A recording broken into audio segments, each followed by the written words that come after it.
Hey everyone, welcome back to the channel. Thank you for being here. My name is Andrew, coming to you from the beautiful Carolinas. Today's topic is going to be how the narcissist has you doubting yourself. Think about that for a minute. Everyone, if you like the content, please like, subscribe, and share. So doubt. What is doubt? Doubt is when you are uncertain or unsure of something. We all experience doubt throughout periods of time in our life. However, the narcissist is a master manipulator at creating doubt within you. What they did when they first met you is they glommed onto you and they sized you up rather quickly and figured out what made you tick. Then they had you enter a relationship with them, no matter what it was: friendship, romantic interest, business, neighbor, coworker, part of a community organization, maybe a member of a hobby or something that you like to do, a sport. When they did that, then they got really close to you. And throughout the length of that relationship, once they really knew you and started taking advantage of you and manipulating you, they started to cast seeds of doubt within you, within your network, within your social circle, within what you did each and every day. And here are some examples. First of all, the narcissist, what they love to do is they love to operate by misdirection, which means they will tell you A, B, and C, and they will tell somebody else X, Y, and Z. And the truth either lies somewhere in the middle, or there is no truth. They just told two complete fabrications to two different individuals. But one of those individuals, for a period of time, was you. And when you realize that your network of friends, or the people that you were, let's say, hobbies or sports that you were part of, these people are not really giving you the TLC as much as they used to, because you introduced a toxic narcissistic individual into the friend group or the hobby group or the sports group. All of a sudden, these people are giving you the cold shoulder, or they're not treating you the way they used to treat you. And you notice that all of a sudden they are treating the narcissist. Remember, you didn't know this person was a narcissist or a toxic individual, but they're treating them really good, really well. And you can't wrap your head around it, because you're thinking to yourself, wait a minute, I've been a member of this group or community for 10 years. And this person I just introduced as a friend of mine is now taking all of the, let's say, they're getting all of the attention. But it's not about attention. It's about that they're being treated really well and I'm being treated really poorly and I didn't do anything. Well, right there, chalk it up to a smear campaign, or chalk it up to an individual who is talking poorly about you. Or what they're doing is they're turning the charm on also to these other individuals in the friend group. And what they're doing there is they are acting like they are the best thing since sliced bread. In other words, they're budding up to they used you and manipulated you, and now they're doing it with the other people in the friend group. And these people in the friend group or the community that you're part of, they also may be either toxic or narcissistic, but if they're not, then they're the next person in line to become the new supply or a source of new supply. Remember, supply, it doesn't have to be romantic. As a matter of fact, many times it isn't. Supply can come from a pet. It can come from a hobby. It can come from a car. It can come from a promotion. It can come from money. It can come from virtually anything. And the narcissist needs supply to keep themselves moving throughout this thing called life. And what they did with you is they took advantage of you and manipulated you. They had you doubting your worth. They had you doubting your social status. They had you doubting, could you be the person that is thinking all these crazy or not so good things. I shouldn't have said crazy. All these things, doubting yourself. You should be doubting yourself, because the narcissist wants you doubting yourself. Remember, when you get really close to these individuals, let's talk about a romantic relationship for a moment. When you get really close to these people, or a sibling, or mom or dad, whatever you want, these people tend to lower your guard. In other words, they crush your boundaries, and what they want to do is they want you doubting yourself. Did you do the right thing? Could you have done more? Should you have done more? Was it your fault? Think about what I'm sharing with you. That's why post-narcissistic relationship, many times, if you were discarded specifically, you can't get out of bed and you don't want to go to work, and you lose weight or gain weight, or you can't function properly for a period of time. Now, this doesn't happen to everybody, but I can assure you, if you were discarded, many, if not all of these symptoms happened to you, because you don't know what has happened. You are doubting yourself. You've just been left alone, isolated, perhaps in your own house, and all of your support system has blown up. And you're left there with no answers, no resolution, no closure, no discussion, nothing. The relationships usually, narcissistic relationships usually end with a thud, a crash, a bang.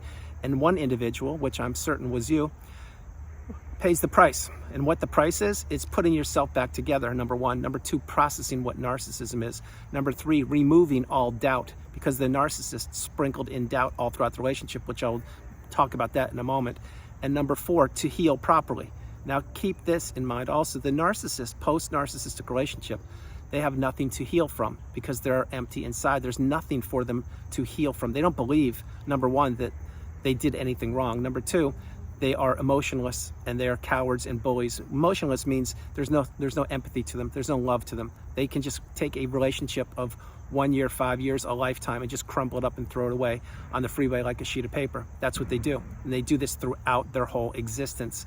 They do not improve. The narcissist only gets worse over time. Now, getting back to how the narcissist wanted you doubting yourself, think about what I'm sharing with you. When you were in the relationship, think of all the strange behaviors that you tolerated, like the narcissist perhaps not coming home when they said they would come home, or the narcissist being on social media 24 hours, 7 days a week, or the narcissist not getting much sleep, or the narcissist looking at you and peeking at you when you were in your own house and giving you those strange grins or the strange looks. And you're like, what's going on here? I feel like I'm being watched. And you look over your shoulder and sure enough, there's the narcissist. What are they doing? They're staring at you. They're monitoring you. They're watching you. They're trying to figure out how you work, how you tick. In other words, they were studying you. And yes, the narcissist does this. And the whole time you were doubting yourself, like, did I just see that? Did I just experience that behavior? Truth of the matter is, if you thought it, I am certain you experienced it. The difference is when you're in the relationship, the narcissist gaslights you so frequently that you doubt yourself. Now let's talk about that for a minute.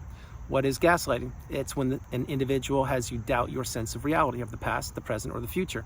In other words, this individual said A, B, and C, and then you said, hey, okay, you said A, B, and C, and they're like, I didn't say that. What are you talking about? I never said that. And they're in complete denial, but they know what they did. They're just playing a game with you, and that game is your life. That's called manipulation 101. The narcissist is a master at this. They display manipulation throughout their whole life with everybody, including their parents, their kids, their lovers, their colleagues, their social circle, their network. Nobody really gets to know the narcissist. The person that knows the narcissist is the person that is experiencing the abuse behind the closed doors, which many times is the children or the spouse or the parents or the people in the family. To the outside world, most people don't get to experience this because they see the narcissist in small doses.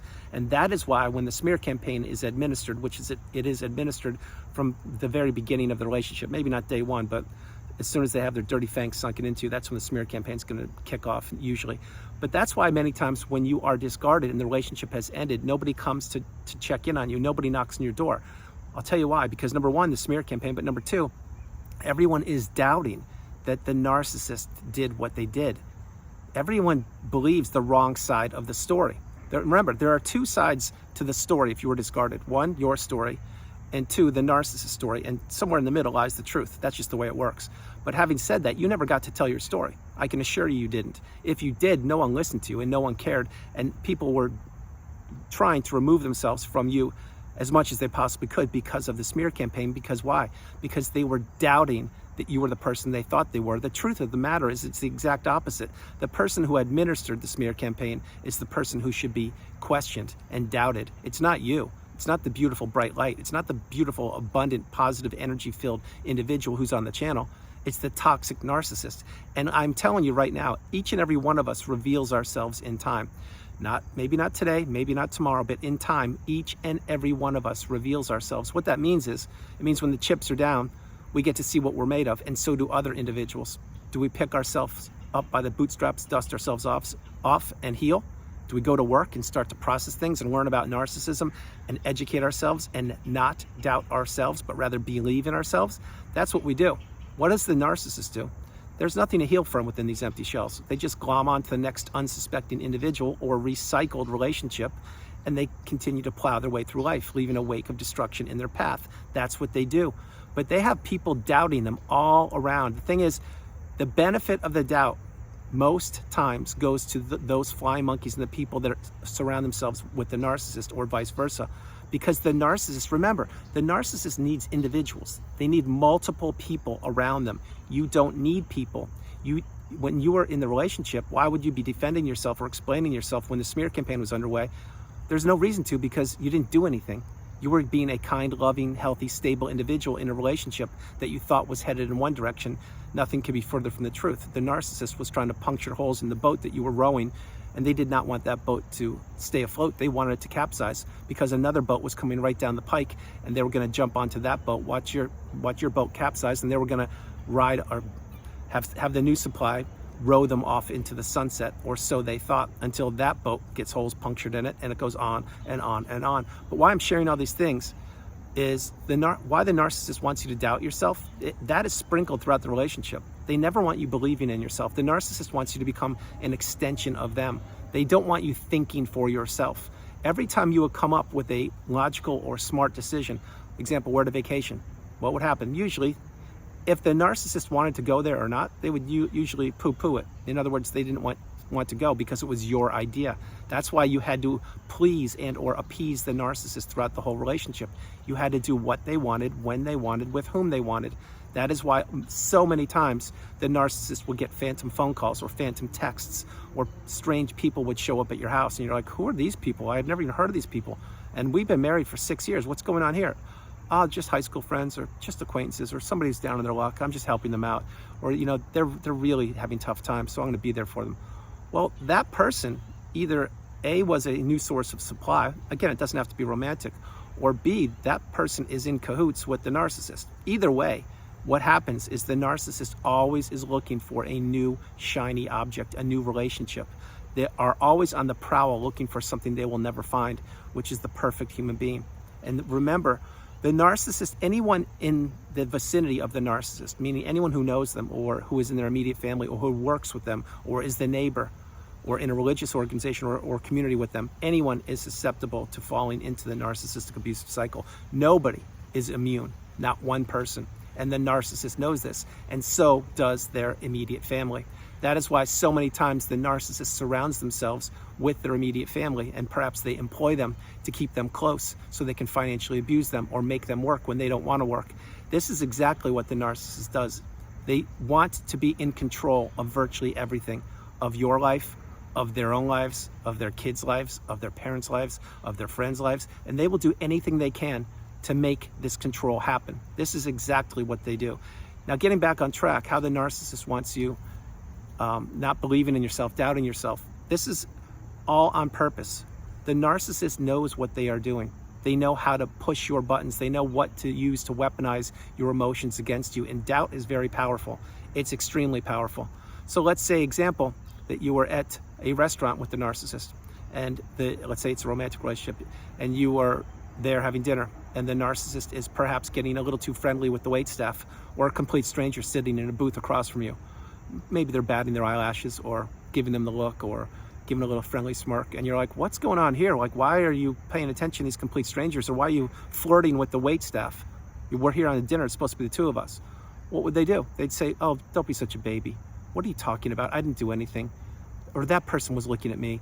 Well, you can't take it. Are you jealous? They say things like that. Now, those words and so many more are that of a mindset of a child.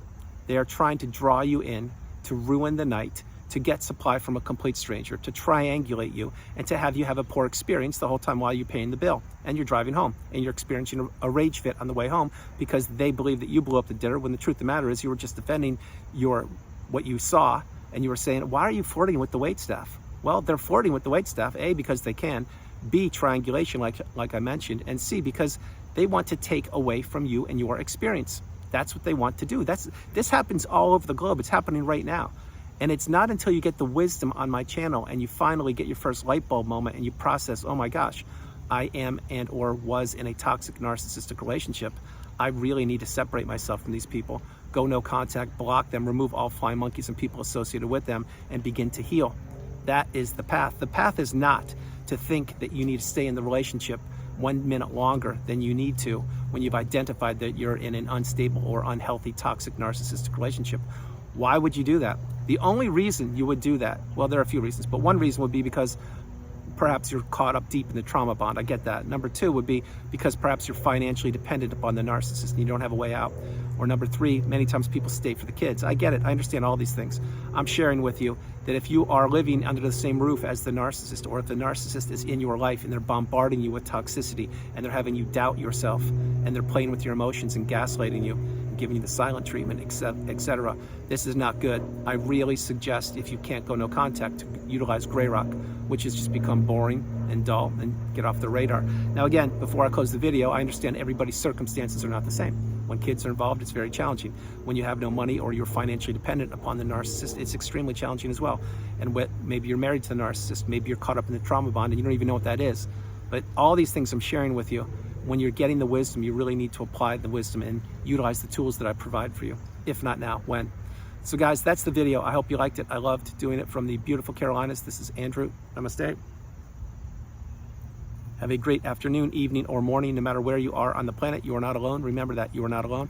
God bless you all. I love you, and I'll talk to you tomorrow. And remember, how the narcissist has you doubting yourself, these seeds were planted well in advance when you first met them.